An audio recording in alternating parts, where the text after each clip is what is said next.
there's been a lot of talk on the forums recently that people can't tell the difference between the various sound modes. So this is a quiet mode. I've switched it to dynamic because you have to be dynamic to test it. So this is acceleration with normal mid setting on the active sound. So the active interior sound as they're now calling it. So let's try the same in car. And then, yeah, okay, there's not a huge amount of difference now. Let's try it in dynamic.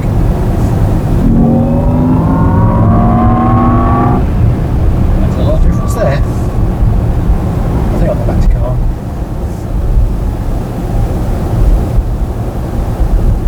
So that's something new on my car today. I've got this little icon against the profiles. And if I go into my profile, it says the heated steering wheel activity has been stored, so that's good.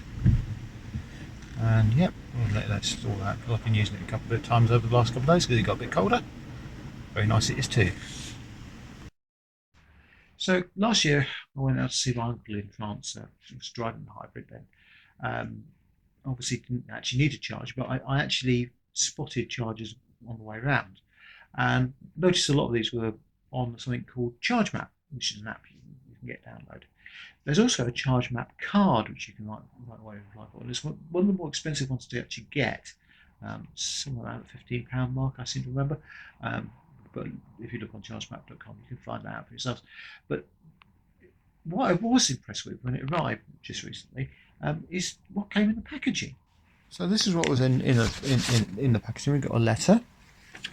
We got the charge card stuck to a bit of card with some instructions on how to activate it, all very straightforward. And we got this great charging guide. None of the other card people have actually sent me out anything useful about charging. This is actually really well written. I believe they're a French company. Oh yeah, and you also get some very nice stickers in the pack as well, a couple of Charge Map stickers. And I love electric cars, which obviously we all do. And then you get this very nicely put together brochure, which has got things about like how to actually use the chargers. And then the charging connectors, and this is actually one of the best explanations I've seen of these charging connectors. And it obviously makes it very clear that you want to be using the CCS charger, Combo EU as they call it, to charge quickly. Now a lot of people actually don't know about this, and it's surprising me every time I see posts on Facebook and on the forums of people charging their iPlaces on Type 2 when there's CCS chargers available. In fact, some people don't even know that little rubber bit at the bottom can actually be pulled out to allow you to charge on CCS. I think some very bad education going on from some of the dealers. But yeah, this book is really good. It tells you about the app, gives you full instructions on how to use the app, which is really good, including the group planning part of it. Yeah, so I'm very impressed. Yes, it is a little bit more pricey, but at least you're getting something for your money. Good morning. It's a cool and frosty 4 degrees this morning. Actually, it's not that frosty, but it's certainly toasty in the car. I've got an early morning start because I'm off to Gaydon near Coventry, which is the home of the British Motor Museum and also one of Jaguar's buildings.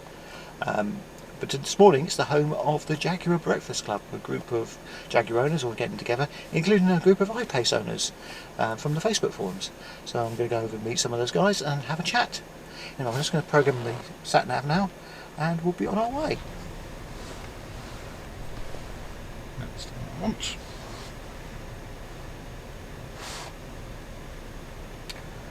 Okay, let's get going.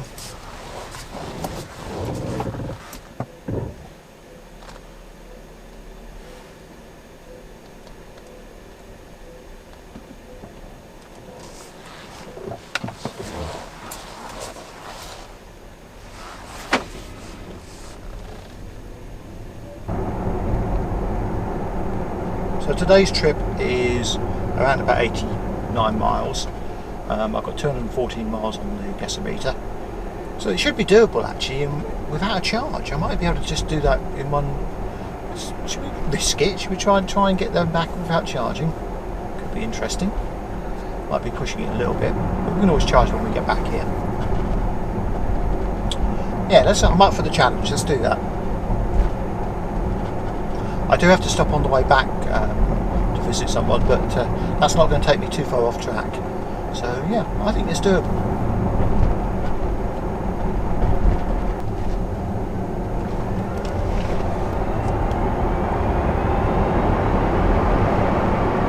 Okay, I'm trying to get there and back. I perhaps ought to not do that too often.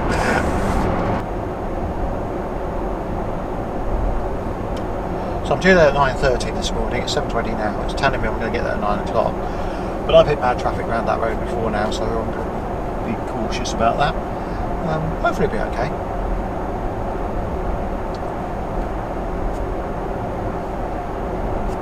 So we're showing 86 miles to go and 210 miles on the gasometer. Let's see how we work out at the end. Do the maths.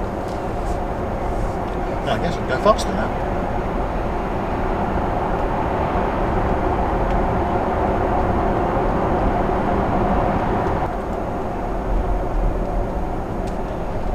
I really like the sat nav on this car, especially with the heads-up display, because I can see it actually in the heads-up display at the next junction. But it does come up a little bit late sometimes. That was a point in case I was able to make the manoeuvre because I knew where I was. But if I'd been a stranger to the area, I think it would have been difficult to judge which way I was going. Turning off onto the M69 now. 28 miles to go. And we've got 124 miles left on the gasometer, so we'll end up with slightly less than 100 miles when we get there, but yeah, fine. We should be absolutely fine to get back.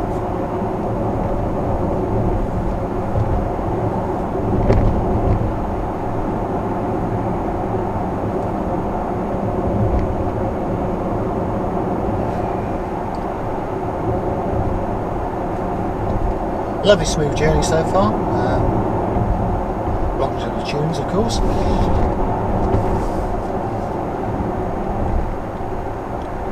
I've actually no idea where I'm going. I'm following the sat-nav blindly, so hopefully it'll get me there. I do need to stop en route, so I'll find somewhere to stop in a little while. I'm assuming there's going to be breakfast at this breakfast club. Otherwise I'm going to be pretty hungry by the time I get there.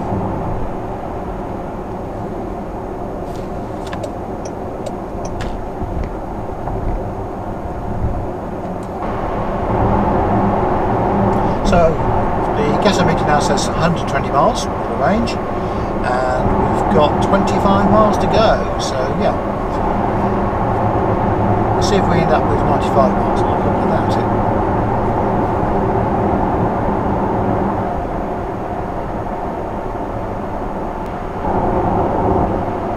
So we just got down actually to 14 miles, 109 miles left on the clock. Yeah, it's pretty good. I think that's actually starting to learn my driving habits again and get more accurate. It probably got quite skewed by that problem I had on the way to Heathrow, where I had it on precondition without being plugged in, and rather messed up the mileage there. I did reset the GOM when I got back from that flight, so it's quite possible that that messed up its learning abilities, because resetting the GOM doesn't actually magically gain you miles. It's not something. It's not a magic wand. Some people seem to think that they're suddenly going to get more mileage because the GOM says it's going to have more mileage. No, it's not. It's a gasometer. I know Jaguar don't call it that. It's a range meter, but it basically is an estimated range based on your driving style, habits, speed, the climate control settings, loads of stuff. Climate control makes a big difference. At the moment it's probably not making much difference because I'm guessing it's around about 22 degrees in here at the moment. So if I twist the knob on the controller, if it needs to heat up, the centre goes red. And if it's going to cool down, it goes blue. So I'm guessing we're just about spot on 22 degrees at the moment.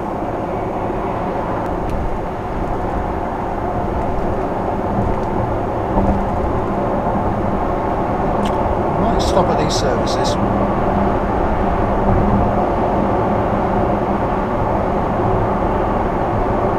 Starbucks here. Yeah, I'm going to stop there. Just need a cup of coffee. And more importantly, a toilet break.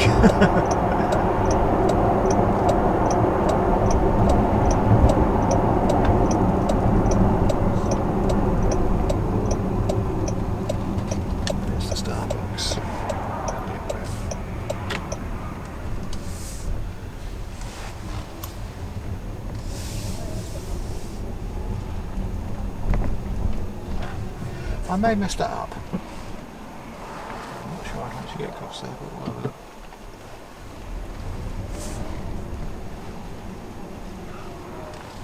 There we go, perfect. I just need a couple.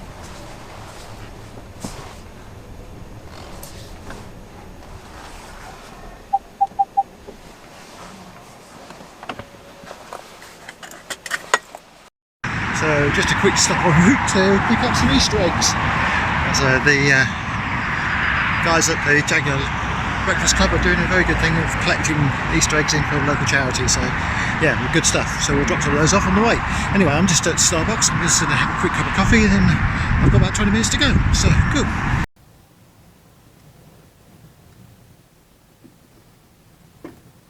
Okay, should we make a move? Let's get going.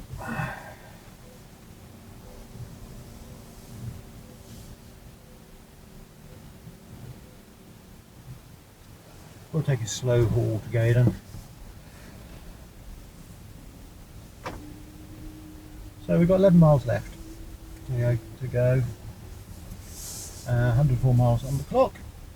Yes, it's been a very smooth journey so far. This is where I'm very pleased to have my level of acceleration.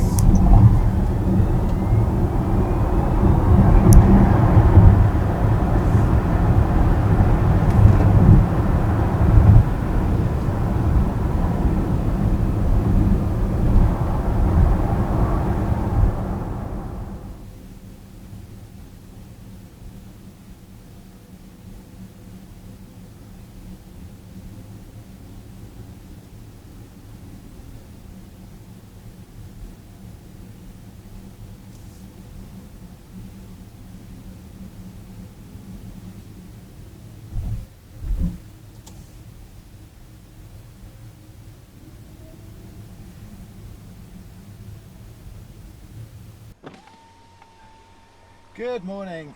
Morning. Morning. You want to take the next to the Silver XK will be great. Okay, cool. I think we're all over the place anyway this morning. Okay. So.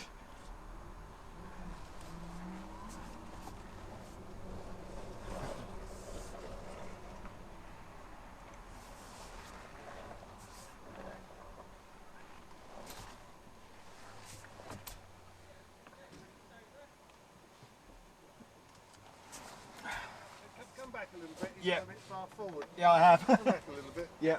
He ran off before I could stop him. No, that's fine. That's all right. Perfect.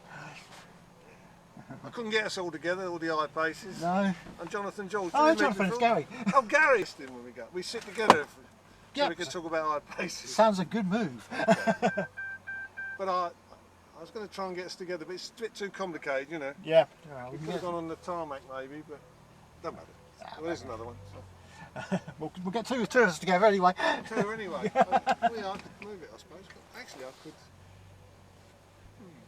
It doesn't matter about being together, does it? Steve, I think Steve was. Oh, where's he going? Stay up. Probably better than mixing them. Mix them up. Yeah. Looks a bit of leads better. They don't put all the XKs together and all that stuff. No.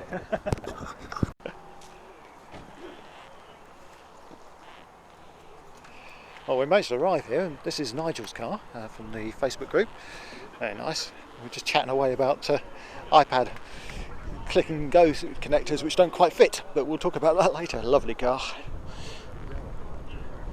Hopefully you can hear over the noise, but yeah. Chorus grey, beautiful. That's too small for... Yeah, there was a lot on the forums about them not fitting. I guess it's older iPads. You have to buy a different iPad. That's the answer. It's probably cheaper than to buy another click and glow. I should have known when it says iPad 2, 3 or 4. Yeah, that's going to be a problem. That shield is bigger than the actual thing itself. So it's an interesting challenge, and of course you won't get your money back from Jag. No. Should have checked first, even though the dealer told you it was going to fit. Yeah. I mean, the oyster's kept pretty clean, hasn't it? How long have you had this now? 5 months. Yeah, so it's still in pretty good nick, even with grandkids. I find the seats, the front seat. I know a few people have had the seats changed Yeah. because they sag. Yeah. So, apart from being the blue hue, Yeah. the actual seats hangs. Oh, you got the little dimple. Yeah, I haven't got any sign of that at the moment. They reckon that's down to the It's the ventilation. ventilation in the seats, because these are heated and ventilated ones, Yes. not mine. So it's I know some people have had them changed. yeah, So apparently the padding around the ventilation yeah. isn't adequate. Well, that's good stuff, though.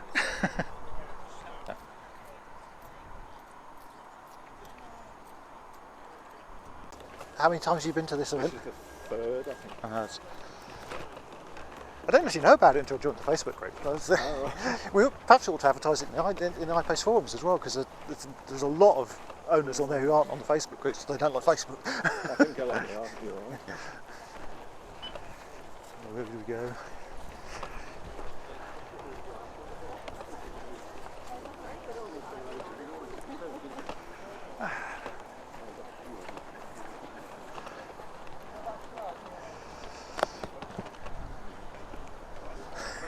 Yeah, that's definitely wrong. Yeah, because even now, some of those little tiles on the screen don't appear. No. Sometimes they're there, sometimes they're not. Well, I was saying to Gaydon that my creep always turns off. So when you switch the car on, normally like an automatic, you take your foot off the accelerator and it will creep forward. You have to constantly go back into the menu and say, turn creep on. You want it on. Yeah, and what it does, it defaults to off. Right. So each time you turn the car off, you can turn it back on. Because I find that incredibly frustrating. Yeah. I really miss having to. Although I don't think But that's only happened since I've had the 19A update. Right. Are you a creep user? No, I'm not. No. No, I've never switched. I've never had on a creep. Well, I find the creep turns off and on. Sometimes it turns the SIM card off. Just on its own accord. On its own, yeah, for no, and that can be. Check that actually, because the whole batch of 40 simulating things, which do turn themselves off. They replace mine. I haven't had that one. So Well, it's the extra. I've got an EE SIM. yeah, it doesn't matter what SIM it is. It's actually Oh, it's the reader. that's one thing they fixed on my repairs. And Apple CarPlay is very reliable as a chocolate teapot. CarPlay. Yeah, mine is. Really? Yeah. I thought it was my phone at first. That's probably the same problem. The SIM reader. What were the USB So that unit there? They don't always power on. Right. So if it's in the dark, you can see the lights come on and off. If they don't come on, then it's almost certainly that fault. I don't know if it's connection fault, whatever. Basically, the technician said. Because I've changed lead, thinking at first you didn't go it's the lead, so you change the lead. It's obviously the little module. Yeah, In fact, the module in the car is different than the handbook. Because if you look at it, there's no HDMI. Yeah. Well, the HDMI is only in Greece. There's certainly locations in it. Yeah. Well, I know my SIM reader must work okay because I get through data on my SIM card, no trouble at all. Yeah, gobbles. In fact, I was driving here this morning. It said, "You've lost your internet connection." I thought, yeah, I've burned through another half a gig of data. It's really easy, isn't it? Especially if you use a hotspot, it's incredibly easy. Yeah. Well, I don't use it as a hotspot. I've got all the main, the data hungry features turned on. You turn them off in the sat nav. I think it's. I don't know what it's using there because I've got nothing switched on mine. Well, I got a 2 gig EE in mine when I first got the car because that's what you want to do. And when I had the car for about a week, I got the SIM card, put it in, and about a week later, I was showing the granddaughter in the car the iPad. Didn't think to try it in the holder, but and I connected it, and then she was watching some. So I was driving, she had it in her hand, watching some Peppa Pig or something, and then it stopped. That was the end of that. And I rang up. I was driving. I rang up EE. And they said, "Oh, you've used all your allowance." I said, "It's 2 gig." And he said, "Well," and he said, "What are you using it for?" And I told him. He said, "Well, there's something in that car that's." But that's the thing that the providers can never tell you where the data got used. They I'm can sure tell they it's know, gone. but they can never. They never want to say why it was used. So you go and disable all the data hungry information, like the sat nav map, and but it's still. I don't know. There is definitely something in there. Yeah. It's just it's probably telematics or something. It makes you wonder that they're sending probably information. Jaguar pulling the data. Yeah. Probably, yeah. They shouldn't be using that SIM for that. They could have got their own SIM. They've got their own SIM, yeah. There's a little feature you can actually turn on sort of data tracking in the car to see how much you've used, and you can set a limit. Yes. Yeah. So I thought I'll set the limit at 250 meg, half my monthly You get a allowance. warning then, do you? Yeah, I'd been in the car about an hour and a half. Wow. It said, Did you put your indicator on? "You've reached your limit. Do you want to turn data off?" Seriously, and I thought, well, no, I'll leave it on, and then I used my phone to go into the UBG account, and it said you used about 70 meg, and I thought, well, the car and the phone account or the SIM account don't seem to be recording the same amount of data. It's weird.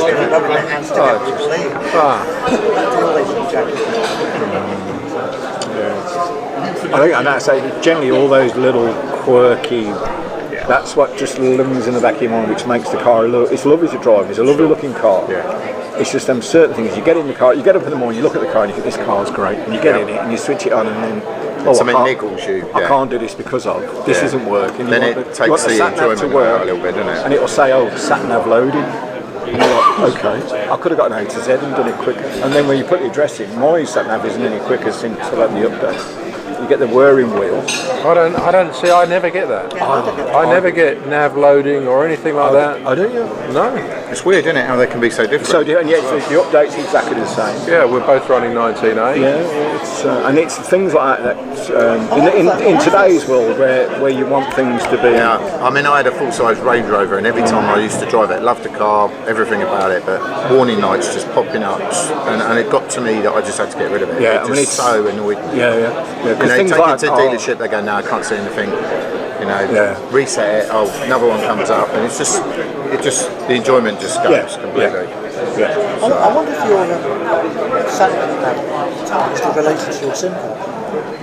Well, I've sort of stopped the data hungry stuff in the sat nav, but before this update and before I even knew about sat nav being data hungry, the sat nav on it has never been the fastest in the world, because when Kate and James did a review of my car, I remember them saying that. They were going from Hinckley to Nuneaton, and it took longer to find the address than it did to drive from Hinckley to Nuneaton. Whereas when I keyed in the British Motor Materials, it took about 2 seconds straight up. But you'll notice, if you go into a Spotify account and then let's say you try and you type for a name, the delay lag between each entry of the keyboard on mine, you can be 3 letters ahead before it's reading the first one, and it's like maybe Spotify. I think mine's like that. That's Spotify. So which way are you doing Spotify? Is that through? I've tried both ways. You can either do it through Apple CarPlay, or you can use it in. It's better functionally if you use it in apps. Yeah, the live apps. Yeah, you get more functionality of Spotify.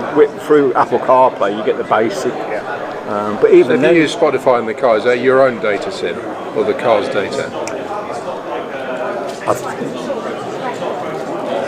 I would imagine it's through, because I play it through your phone, isn't it? So it'll be using unless you connect your phone to your hotspot. Yeah, no, it'll default using the SIM. If you're using the apps, it'll be using the SIM in the car.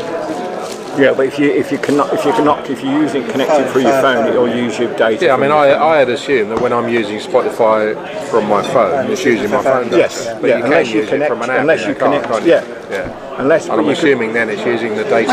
I think if you use Bluetooth when you use the live apps. I still think it goes through the phone if you use the app on the screen through. Because everything is the quality of the actual audio as well. Because if you use it through Apple CarPlay or Android Auto, you're going to connect Bluetooth connection. Makes a big difference. So on my radio, I've got 3 radio stations in as favourites. It still makes its mind up about which of the favourites it wants to restart on. Sometimes it'll be Radio 2, sometimes it's Virgin, sometimes it's... Learn your preferences when you're... you know you can... That's what I've got at the moment. I've got the Jag one at 500, and I've got an additional one that I've bought as a recurring plan for a gigabyte a month. Which is really expensive. A mistake, is it? No, they put the UBG in. I saw from the forum that there were problems with using up all the data, 500 megabytes quickly. Yeah, I thought there was a problem. I think it was by the 4th of March or something, and I didn't add it on the 1st of March. But I was so fascinated with the map that I switched that map on. And if you switch that map on, it drains the 500 megabytes in about a week. The satellite map. Yeah, but I hadn't got that on, but I had got Wi-Fi on, which I didn't realise. So you've got a hotspot on. I got a hotspot on. But the forum is so good that Jack Tams of the forum explained exactly which ones to turn off with high usage. And now it doesn't use it. Yeah, but some people, we were talking about this earlier, some people are still finding that they're getting very high usage even though they've turned all those settings off. Right. I was mentioning Sam as well, so maybe we'll get an answer on that. So, what I would suggest is getting a third party gas card rather than. But then we'll lose out on the 500 that we got. Yeah, but it doesn't matter. I mean, because you're always going to get through that 500 megs. Yeah. Well, I've purchased I think it's a 6 months or something like that. Yeah. UBG. So when the end of when they get to the end, but basically for the price of that 6 months UBG, you can probably get an unlimited card for a year. 58 quid, I think it was. Yeah. I mean, if you go to 3, it's about 40 quid for that card, which should last you a year. Yeah. So, and you can use any SIM card. Yeah, I understand that. Well, I mean, I only pay £6.24 a month on my O2. Well, it's typical of IT, isn't it? The pricing are just all over. What's it using? Well, that's the question. Because what's it using? I wanted to get. I thought you could, like some of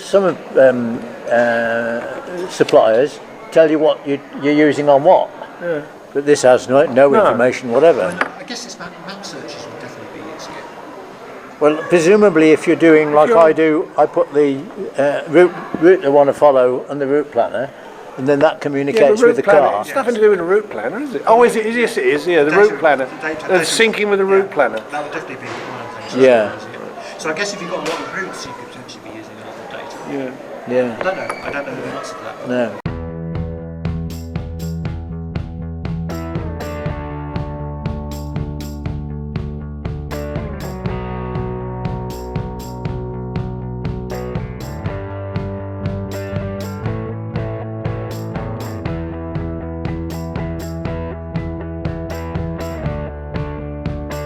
So I've had a great time. I thoroughly recommend if you get a chance to come out to the Jaguar Breakfast Club. First Saturday of every month.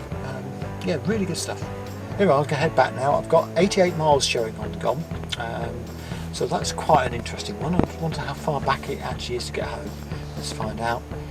It is, I'm just doing the route, and it's telling me it's 88 miles to get home. This could be interesting. Maybe I will need to charge on the way back.